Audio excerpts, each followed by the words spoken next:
28वां श्लोक, 28वां श्लोक क्या कहता है? भुक्ति मुक्ति फलम तस्य तुलस्या पूजयेद् यदि।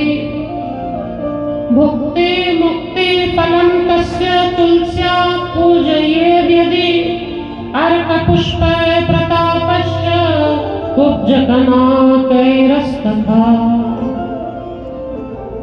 भुक्ति मुक्ति फलम तस्य तुलसीं पूजते यदि। यदि कोई तुलसी के पत्र से, तुलसी दल से महादेव की सेवा करता है तो बोले अर्क पुष्पे प्रतापश्च, जो भगवान को अर्क पुष्प चढ़ाने का फल है महादेव को, वही फल उसको प्राप्त होता है और भुक्ति और मुक्ति दोनों की प्राप्ति होती है। शिव महापुराण का श्लोक।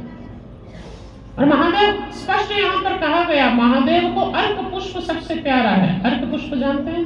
मंदार, श्वेत मंदार, सफेद आकड़े का सफेद पुष्प, आकड़े का सफेद पुष्प भगवान को बहुत प्यारा है। शिव मानस पूजा में वर्णन आता है, मंदार पुष्प बहुपुष्प सुपूजिताय।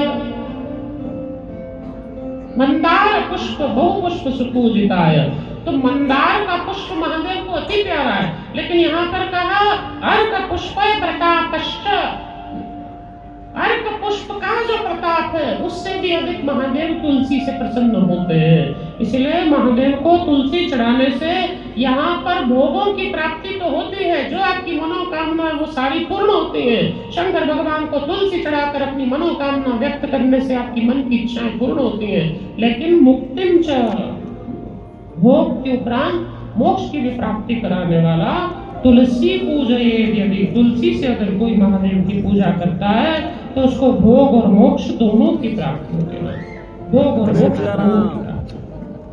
इसीलिए ना भोग और मोक्ष देने वाला। और क्या करना आपसे, आज तो मैंने सोचा था कि किसी के मन में ये संदेह न रहे, इसलिए मैंने जहां जहां मुझे प्रमाण थे, बहुत सारे प्रमाण शास्त्रों में से मैंने चयन कर लिए कि आप सबको बताऊं। लेकिन एक बड़ा विशेष प्रमाण मुझे मिला, पता है, और वो है ब्रह्म वैवर्त पुराण में भी और ब्रह्मांड पुराण में भी, दोनों पुराणों में आया। ब्रह्म पुराण का ये श्लोक अति दिव्य है, जो आपको स्पष्ट कर देगा। क्या कहते हैं? लिंगम अभ्यार्चितं दृष्ट्वा, लिंगम अभ्यार्चितं दृष्ट्वा, लिंगम अभ्यार्चितं दृष्ट्वा प्रीतिमी केशवस्य च तुलसी पत्र निके मुच्यते ब्रह्म हत्यया। क्या सुंदर श्लोक है। बता रहे हैं, लिंगम अभ्यार्चितं दृष्ट्वा, जिस शिवलिंग पर तुलसी चढ़ी हुई है, लिंगम अभ्यार्चितं, तो जिस शिवलिंग पर तुलसी चढ़ी हुई है, दृष्ट्वा, ऐसे शिवलिंग को मात्र देख लेने से, जिस शिवलिंग पर तुलसी चढ़ी हुई है, तुलसी पत्र निकैर, उस पर तुलसी चढ़ी है, निकैर, जिस शिवलिंग पर तुलसी चढ़ी है, ऐसे शिवलिंग का दर्शन करने मात्र से मुच्यते ब्रह्म हत्या, उसकी ब्रह्म हत्या जैसा पाप भी उसका नष्ट हो जाता है।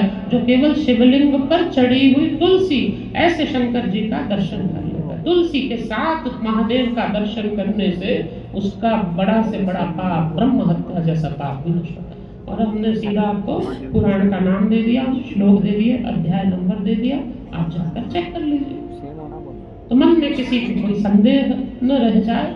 इसलिए पुराणोक्त शास्त्रोक्त जो भी हमें दर्शन होता है वो हम आपके समक्ष रख रहे हैं। अब यहाँ तो मेरे पास बहुत सारे श्लोक हैं, पद्म पुराण से, ब्रह्म वैवर्त पुराण से, ब्रह्म पुराण से, ब्रह्मांड पुराण से, लेकिन इस विषय पर मैं चला जाऊंगा तो हमारा मूल राधा चरित्र छूटेगा। तो इसलिए 2 श्लोक मैंने आपको बिल्कुल प्रमाणिक सटीक दे दिए, जिससे आपको ये स्पष्ट हो जाए। तो जिस भी साधक का ये प्रश्न था कि शंकर जी पे तुलसी नहीं चढ़ानी चाहिए, तो उसको ये